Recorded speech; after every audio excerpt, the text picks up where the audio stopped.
She married the city's most feared judge by force. Then everything changed overnight. Hello everyone. Before we begin today's story, I have a small favor to ask.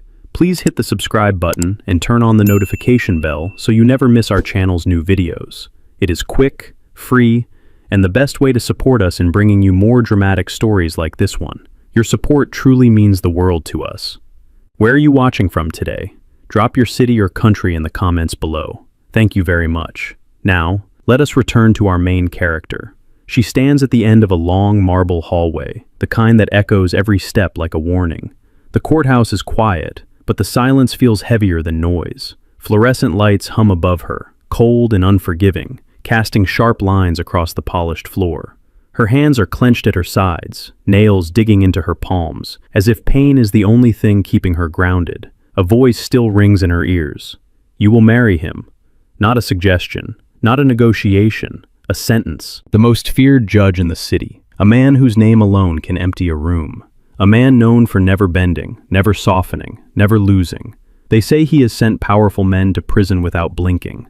They say he has ruined careers with a single signature. And now, somehow, her life has been placed directly in his hands. She did not come here to beg. She did not come here to plead for mercy. She came because there was no other door left to knock on. The office she was just escorted out of smells faintly of old paper and expensive cologne. The deal was explained calmly, almost politely, which somehow made it worse. A marriage in name, a public image of stability. In return, the threat hanging over her family would disappear. Charges quietly dropped. Investigations suddenly closed. A future restored, as long as she agreed to become someone's wife. Not just anyone's wife, his. She presses her back against the cool stone wall and exhales slowly, trying to steady the tremor in her chest. This is not love. This is not romance. This is survival. She has heard stories about him, even before today. How he never smiles. How he keeps his private life locked tighter than his courtroom. How women who tried to get close to him left humiliated, dismissed, or frozen out completely. A man married to the law, they say. A man who does not need a wife, only an arrangement. And yet, by tonight, she will be legally bound to him. Her phone vibrates in her pocket. One message, no name attached, just an address and a time. 8 o'clock, his residence. No further instructions. The reality settles in like a weight on her chest. She is about to marry a stranger who holds absolute power, not just over the city, but over her entire future. A man she has never spoken to. A man who did not even need to be present to make this decision. As she straightens up and begins to walk toward the exit, her reflection flashes briefly in the glass doors. She looks composed, calm, almost detached. No one would guess that every step forward feels like she is walking into a life she never chose. She does not know yet that this forced marriage will rewrite everything she believes about him, or about herself. All she knows is that once she crosses this line, there is no turning back. She does not sleep that night. The city outside her small apartment window keeps moving as if nothing has changed, headlights sliding across the walls, distant sirens rising and fading.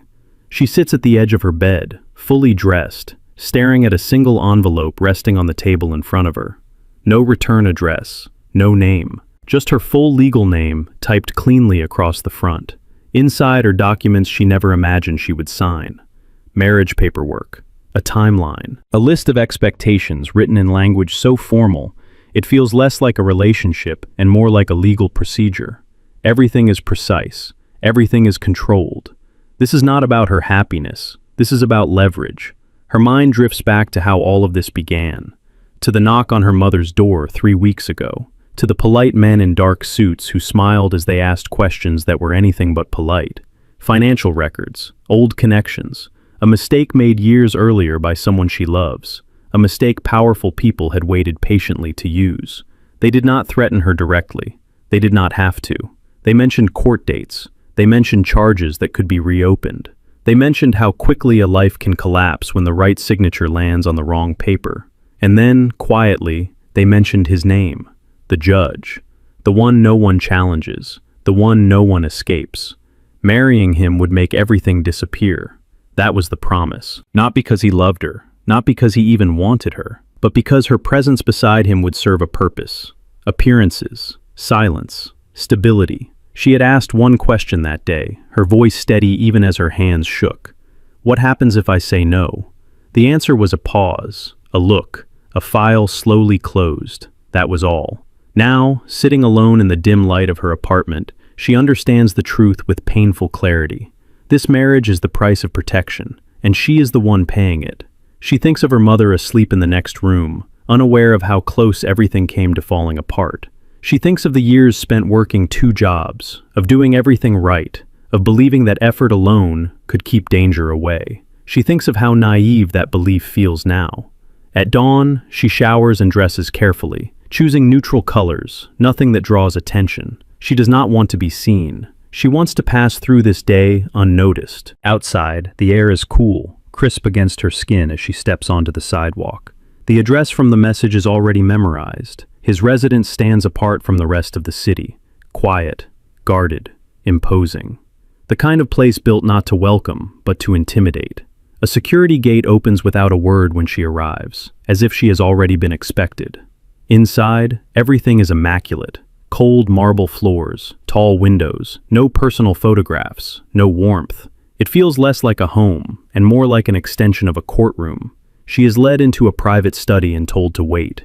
Minutes pass. Each second stretches longer than the last. Her heart pounds, not with fear exactly, but with the weight of what she is about to give up. Her freedom, her future, her right to choose. When the door finally opens, she does not look up right away. A presence fills the room before a voice does. You understand why you are here. It is not a question. She lifts her gaze slowly and sees him for the first time. Tall, impeccably composed.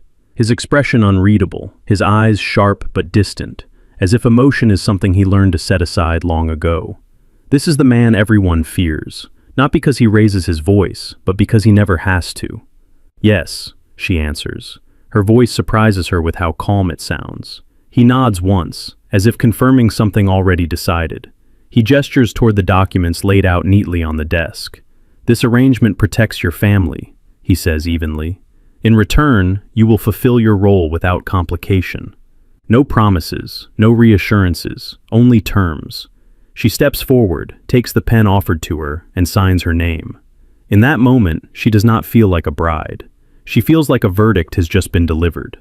The ceremony takes place 3 days later. No flowers, no guests, no music drifting through a hall filled with hope. Just a quiet room inside a private municipal building, reserved after hours. The walls are beige, the lighting flat, the air still. 2 witnesses stand near the door, strangers assigned to observe, not to celebrate. She wears a simple dress she bought herself, modest and unremarkable. There is no veil, no mirror moment. No one tells her she looks beautiful. That is not the point of today. He arrives exactly on time. He is dressed in a dark suit, tailored to perfection, his presence commanding the room without effort. When he steps beside her, she becomes acutely aware of the space between them. Not physical distance, but something colder, professional, controlled. The officiant begins speaking, reading from a standard script about commitment and partnership. The words sound hollow, as if they belong to another couple entirely. She barely hears them. Her focus is fixed on the document resting on the table in front of her. The same one she signed days ago, now transformed into something irreversible. When it is time to say her vows, she hesitates for half a second, not because she does not know what to say, but because the words feel dishonest. Still, she speaks them clearly. Her voice does not shake. When it is his turn, he responds without hesitation. His tone is calm, measured, as if he is confirming a fact rather than making a promise.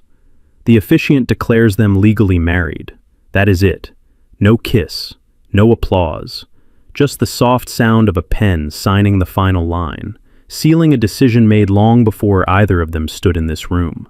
Later that evening, she is driven to his house. The car ride is silent. The city passes by outside the window, familiar streets slipping away one by one. She wonders if this is what leaving a life feels like. Not all at once, but gradually, quietly, until there is nothing left behind her. His residence greets them with the same cold precision she noticed before. The door closes behind her with a soft click that sounds louder than it should. A housekeeper shows her to a guest room and explains the layout of the house in a neutral tone, as if reading instructions. When they are finally alone, he speaks again. "This marriage exists for appearances," he says. "Nothing more." She nods. "There will be rules," he continues. "We will not share a bedroom. There will be no public displays beyond what is necessary. Your privacy will be respected, as long as you respect mine." She listens carefully, absorbing each condition. In some strange way, the structure is a relief. Clear boundaries mean fewer surprises. "There is one more thing," he adds. She looks up at him. "This arrangement does not give you the right to interfere in my work, and I will not interfere in your personal affairs, as long as they do not create risk." Risk. The word hangs between them. She agrees without argument. The first night passes quietly. She lies awake in the unfamiliar bed, listening to the faint sounds of the house settling around her. Somewhere down the hall, a door closes. Footsteps fade. He remains distant, exactly as promised. But in the early hours of the morning, something shifts. She wakes to find a note on the bedside table. Just a few lines written in neat, precise handwriting. "Breakfast is at 7. Transportation will be provided. You are not required to speak to the press." Nothing else. She sits up slowly, clutching the sheet around her shoulders, and stares at the door. This is her husband now, a man who offers protection without affection, order without warmth, safety without choice. She tells herself this is temporary, that she can endure this, that she made this decision for the right reasons. What she does not yet understand is that rules, once written, are not always meant to last, and neither are walls built entirely out of control. The first real test comes sooner than she expects. It happens late that night, after the house has gone quiet again. She is standing in the guest room, folding the few clothes she brought with her, when there is a knock at the door. Not sharp, not demanding, just firm enough to make her pause. When she opens it, he is standing in the hallway, composed as always, holding a thin folder in his hand. "There is something we need to clarify," he says. Her stomach tightens, but she steps aside and lets him in. He does not sit. He remains near the door, as if reminding both of them that this space is temporary. He places the folder on the desk and opens it, revealing additional documents she has not seen before. "These are supplemental agreements," he explains. "They exist to eliminate misunderstandings." She listens carefully as he speaks, outlining expectations with the same precision he uses in court. Public appearances, social functions, how close they should stand, when they should arrive together, when they should leave separately. Everything planned, everything controlled. Then he pauses. "There is one assumption I do not allow," he says evenly. "This marriage does not grant entitlement." She looks at him, unsure what he is implying. "I will not tolerate manipulation, provocation, or performance intended to gain leverage," he continues. "If there are complications, they will be addressed directly." For the first time since meeting him, she feels the need to speak without calculation. "There will be no complications," she says quietly. "Not from me." Something in her tone makes him look at her more closely. She hesitates, then takes a breath. This is not something she planned to say tonight, but the weight of it has been sitting in her chest since the courthouse, heavy and unresolved. "There is something you should know," she continues. "Not because I owe you anything, but because I do not want assumptions to exist between us." He waits. He does not interrupt. "This marriage was not my choice," she says, "but neither is my past something I have hidden or exploited. I have never used myself as currency, not before today, not ever." The words come out carefully, deliberately. There is no embarrassment in her voice, only truth. "I have lived my life quietly. I have never been involved in scandals. I have never belonged to anyone, and I did not agree to this arrangement because I expected protection for myself." She meets his eyes fully now. "I agreed because my family needed it. That is all." The room feels suddenly smaller. He does not respond right away. His gaze drops for a brief moment, as if recalibrating something internal. When he looks back at her, the sharp edge she has grown accustomed to is still there, but it is dulled by something unfamiliar. Respect. "I see," he says finally. He closes the folder and slides it back under his arm. Some of the tension in his posture eases, almost imperceptibly. "There will be no further assumptions," he says. "You will not be treated as an obligation." It is the closest thing to reassurance he has offered. The conversation ends there. He leaves without another word, the door closing softly behind him. She sinks onto the edge of the bed, her heart pounding. She does not know what she expected from that moment. Anger, perhaps, indifference, but not this quiet shift in the air, as if something fundamental has been adjusted. The change becomes clearer the next morning. At breakfast, the table is set for two, but he does not sit across from her. Instead, he remains at a respectful distance, his tone measured but different. "You will have access to the East Wing library," he tells her. "It is quieter, if you prefer privacy." She nods, surprised. Later that day, a staff member informs her that the guest room will remain hers, permanently. No relocation, no shared space. By evening, she realizes what has happened. Without making a speech, without rewriting the contract, without acknowledging it directly, he has changed the rules. And for the first time since this marriage began, she understands something important. The most feared judge in the city is not dangerous because he is cruel. He is dangerous because when he chooses to act, he does so with absolute intention. And now, somehow, that intention is beginning to include her. The change does not announce itself loudly. There is no dramatic confrontation, no apology, no explanation offered over breakfast. Instead, it arrives quietly, woven into the ordinary rhythm of the days that follow, subtle enough that she almost doubts it at first. Almost. The first sign comes with the press. On the third morning after the wedding, she is told there will be a brief public appearance on the courthouse steps. Nothing extensive, no questions answered, just a photograph, proof of unity, proof of stability. She prepares herself carefully, choosing a conservative dress, neutral colors, nothing that invites speculation. When they step outside together, cameras immediately flash, voices rise, calling his name, demanding attention. She instinctively slows, unsure where to stand. Before she can adjust, he moves. Not dramatically, not urgently. He simply shifts his position, placing himself half a step in front of her, his shoulder angled just enough to block the most aggressive lenses. It is a small gesture, almost invisible to anyone not watching closely. But she notices. When a reporter shouts a question that cuts too close to her family, he raises his hand. "No questions today," he says calmly. The crowd quiets instantly. They take the photograph. They leave. And just like that, it is over. Inside the car, silence stretches between them again. She waits for him to comment, to remind her of expectations, to reinforce the boundaries. He does not. Instead, he says something unexpected. "You handled yourself well." It is not praise, not quite, but it is acknowledgement, and it lingers with her long after the car pulls away. Over the next few days, similar moments follow. He begins to inform her of his schedule in advance, not because he needs her presence, but because he wants her prepared. Staff members defer to her decisions without hesitation. When she asks for access to certain areas of the house, it is granted without discussion. One evening, she overhears a phone call through a partially open door. "No," he says firmly, "she will not be involved." A pause. That is not negotiable. He ends the call without raising his voice. She does not know who he was speaking to. She does not ask. But she understands what that sentence means. He is drawing lines. For her.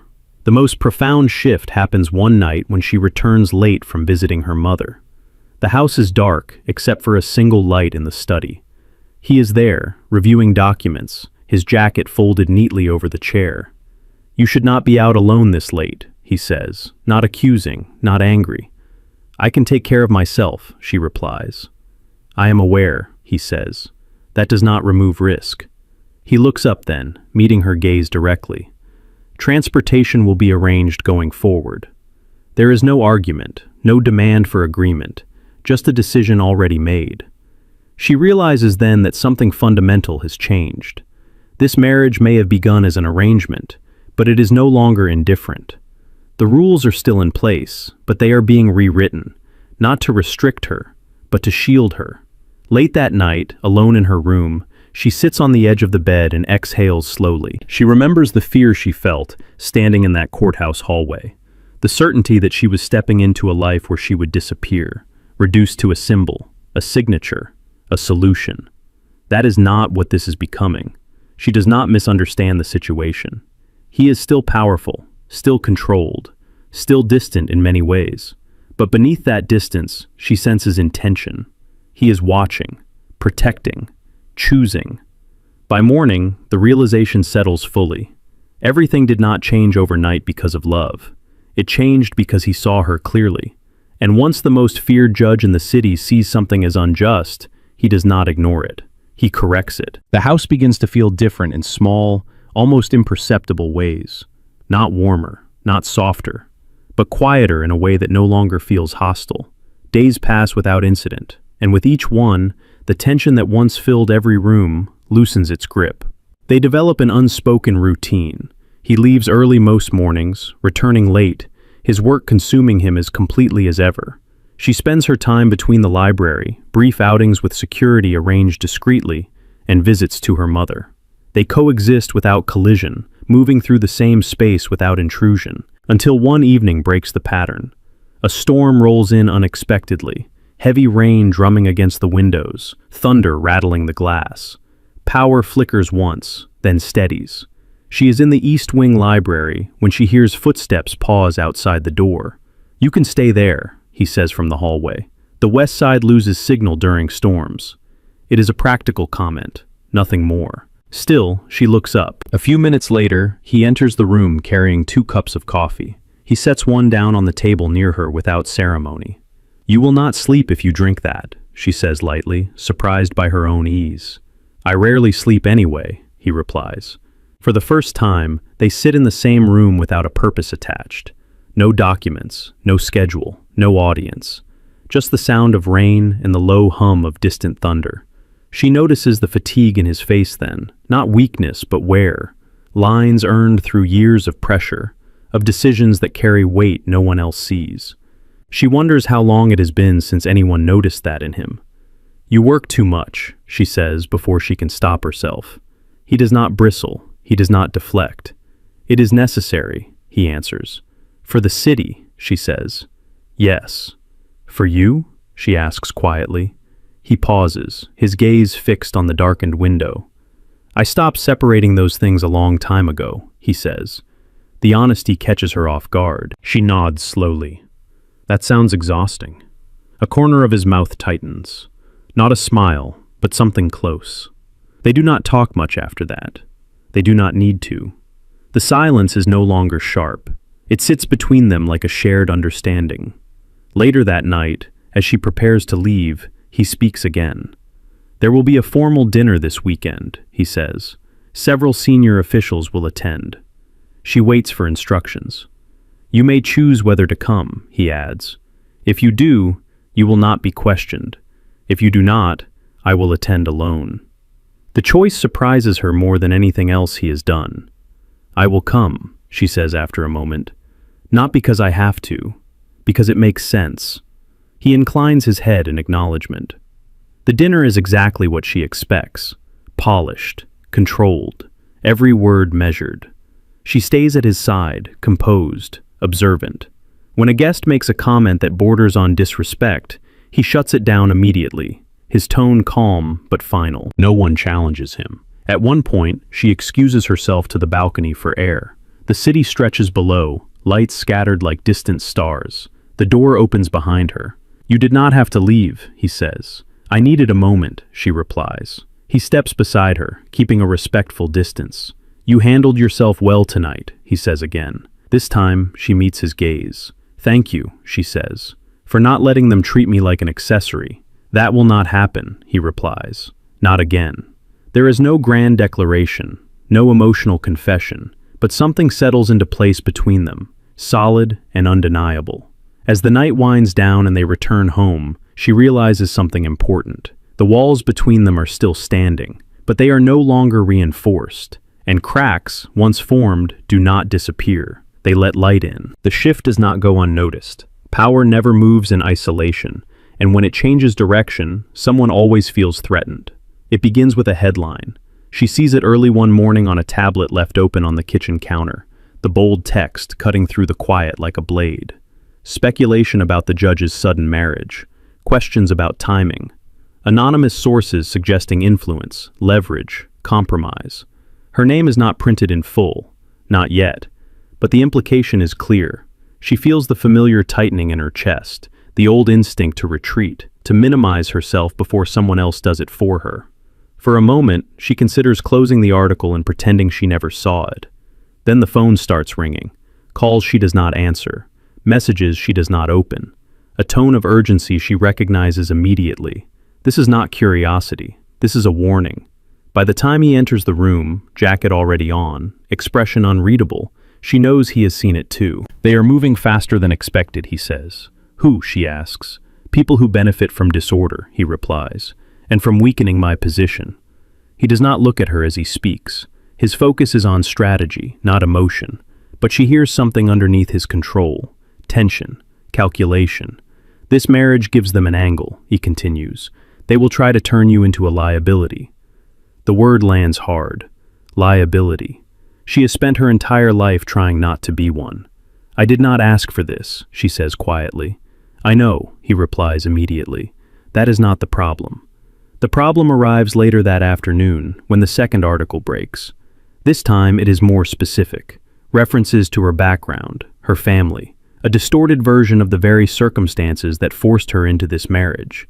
The truth twisted just enough to make it look like ambition instead of sacrifice. She reads it once, then again. Her hands are steady, but her vision blurs. When he finds her in the library, the tablet lying face down on the table, he understands without asking. They want me to step away, she says. Do not they? He does not deny it. They will demand distance, he says, publicly. And privately? They will expect me to choose. Silence fills the room. This is the moment she has feared without naming. The point where her presence becomes too costly, where protection turns into risk, where the easiest solution is to remove her entirely. She stands slowly. Then you should, she says. He looks up sharply. You should let me go, she continues. End this before it damages everything you have built.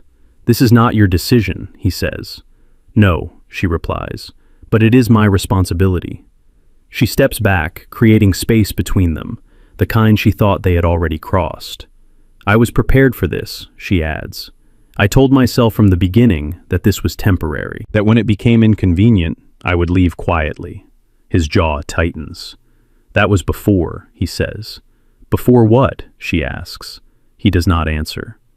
That evening, she begins packing without being asked.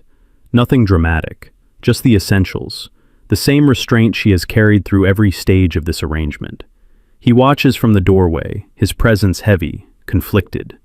If you leave now, he says, they will assume guilt. They will assume it anyway, she replies. He takes a step forward, then stops. This is the moment, the one where power, reputation, and control demand obedience, and where something else demands courage. She meets his gaze, searching for clarity, for certainty, for a sign that she has not misread everything that has passed between them. I will not fight this for you, she says softly, but I will not be the reason you fall. For the first time since she met him, his composure fractures. Not outwardly, not visibly, but enough. Do not decide this alone, he says. Then decide, she replies. The house feels unbearably quiet as the weight of that word settles between them. Decide. And in that silence, the most feared judge in the city realizes something he has avoided for years. This is not a case he can dismiss. This is a choice he cannot delegate. And whatever he chooses next will cost him something real. The decision comes sooner than anyone expects. It happens in a place where every word is recorded, every movement observed, every consequence irreversible. The courtroom is full. Reporters line the back rows, notebooks ready, eyes sharp. Officials sit stiffly along the sides, their expressions carefully neutral. This is supposed to be a routine hearing, a procedural matter tied to judicial oversight. Nothing personal, nothing dramatic. She sits alone in the gallery, hands folded in her lap, posture composed. She did not want to be here. She was advised not to come. But something in her refused to stay hidden while decisions about her life were made in public. When he enters, the room stills instantly. The most feared judge in the city takes his seat with the same calm authority he always has. His face gives nothing away. If anyone is watching closely, they would see only control, only discipline. The questions begin. They are framed politely, wrapped in legal language and professional concern. Questions about ethics, about influence, about appearances, about whether his recent marriage could be perceived as a conflict. He answers the first few without hesitation. Clear, precise, unemotional. Then, the tone shifts. A senior official leans forward slightly, voice carrying just far enough for everyone to hear. There are concerns, the official says, that your spouse may represent an undue vulnerability, a point of pressure that could compromise your position. The word again, vulnerability. She feels it like a blow, even though it is not directed at her directly. Her instinct is to lower her gaze, to make herself smaller, to disappear into the background where she belongs. But she does not. She lifts her chin and meets his eyes across the room. For a fraction of a second, his composure falters. Then he stands. The movement is so unexpected that the room quiets instantly. This is not procedure. This is not planned. With respect, he says evenly, my marriage does not compromise my judgment. A murmur ripples through the gallery. The official presses on. Public perception suggests otherwise. He does not raise his voice. Public perception, he says, is not evidence. There is a pause. And if perception continues to erode trust, the official asks, if distance becomes necessary? This is the moment they have been waiting for. The moment where he is expected to agree, to offer separation, to place duty above everything else, as he always has. She holds her breath. He looks down at the papers in front of him, then back up at the room. My wife did not seek this position, he says. She did not pursue influence. She did not leverage my name for advantage. The room is silent now. She entered this marriage under circumstances that demanded courage, not ambition, he continues. If that is considered a weakness, then the system has misunderstood strength. A reporter shifts. Pens pause mid-air. I will not distance myself to satisfy speculation, he says. Nor will I allow my spouse to be treated as a convenient scapegoat. The official stiffens. Are you refusing to comply? He does not hesitate. I am choosing transparency over appeasement, he says. If that choice carries consequences, I will accept them. The words land with finality. From her seat in the gallery, her heart pounds so loudly she is certain others can hear it. She never asked him to do this, never expected him to risk everything he has built. Yet here he is, choosing her. The hearing adjourns in disarray. Conversations erupt the moment the gavel strikes. Officials huddle. Reporters rush for the exits. She remains seated, stunned, until he turns and looks directly at her. Not as a judge, not as a figure of power, but as a man who has just drawn a line he cannot erase. Outside, flashes explode as they step into the light together. Questions fly, accusations, demands for comment. He stops. She is my wife, he says simply, and I stand by her. He places a hand lightly at her back, guiding her forward, not shielding her but standing beside her. In that moment, everything changes. Not because the world approves, but because he has chosen, publicly and without condition, and there is no going back. The fallout is quieter than she expects. There is no immediate collapse, no dramatic resignation, no single headline that declares the end of his career. Instead, the days that follow are filled with speculation, careful statements, and slow-moving consequences that unfold behind closed doors. He continues to work. Cases move forward. Rulings are issued. The system grinds on, resistant to disruption, even as it recalibrates around him. Some allies distance themselves. Others remain, watching closely. The world does not end. It simply adjusts. At home, the atmosphere shifts again, not with tension this time, but with something steadier. One evening, as the city settles into dusk, she finds him in the study, jacket off, sleeves rolled neatly at his wrists. He looks up as she enters, his expression softer than she has ever seen it. You should have left, he says quietly. I know, she replies. I would have understood. I know that too. They stand there for a moment, the space between them no longer guarded by rules or contracts, but by honesty. I did not protect you because it was required, he continues. I did it because it was right. She nods, emotion tightening her throat. And because, he adds after a pause, I did not want to lose you. The admission hangs in the air, unpolished and sincere. She steps closer, not out of obligation, not because of paperwork or appearances, but because she chooses to. This marriage began as a solution, she says, but I stayed because you treated me like a person, not a shield.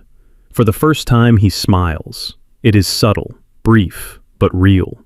In the weeks that follow, their life settles into something new. Not perfect, not simple, but intentional. They share meals without formality. Conversations stretch longer. Silence feels companionable instead of heavy. The guest room door remains open, untouched.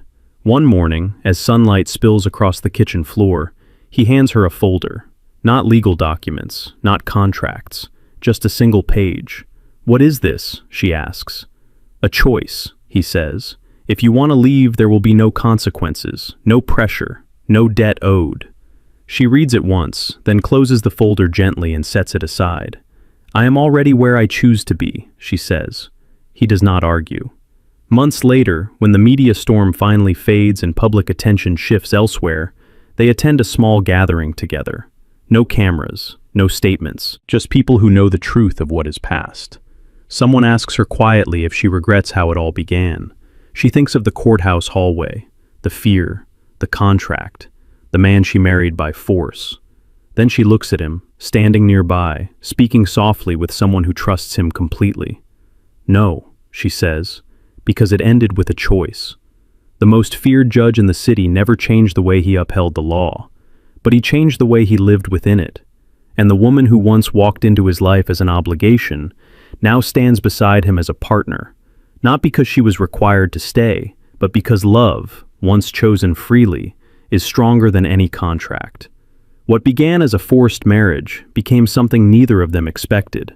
Not a compromise, not a bargain, but a commitment, built not on power, but on respect, courage, and the quiet certainty of choosing each other every day.